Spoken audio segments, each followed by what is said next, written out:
রবিবার জমিয়তের কার্যকরী কমিটির এক বর্ধিত সভার রাজ্য জমিয়তের সভাপতি মুফতি তৈবুর রহমানের সভাপতিত্বে অনুষ্ঠিত হয়। উক্ত সভায় বিভিন্ন বিষয় সর্বসম্মতিক্রমে গৃহীত হয়। সেই বিষয়গুলো আজ গেদু মিয়া মসজিদে এক সাংবাদিক সম্মেলনের মাধ্যমে তুলে ধরেন মুফতি মোহাম্মদ তৈবুর।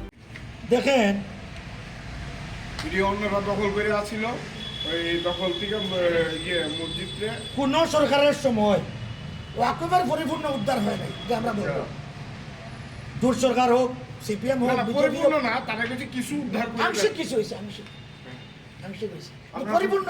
আপনারা সন্তুষ্ট না? না, সন্তুষ্ট না, এটা আমার শুধু ব্যাপার না, এটা সরকারের ব্যাপার।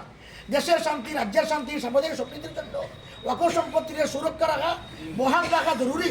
দেশের শান্তি, রাজ্যের শান্তি, সামাজিক সম্প্রীতির জন্য। যেমন এ যা হইতেছে চন্দ্রপুর, অশান্তির একটা ব্যাপার, মুসলিম কম, এই জন্য এগুলা সরকারের জন্য উচিত।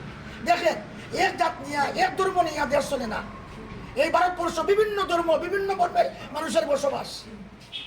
আচ্ছা, আগামী 25 ডিসেম্বর জনজাতিরা একটা আপনার ওই স্বামী বিবেকানন্দ জনজাতি সুরক্ষা মঞ্চ করে একটা জনজাতি সুরক্ষা মঞ্চের নামে একটা মানে নিজেদের মধ্যে বিবাদ সৃষ্টির একটা চেষ্টা চলছে বলে অনেকে কইতেছে। এই ব্যাপারে আপনাদের মূল আছে নাকি?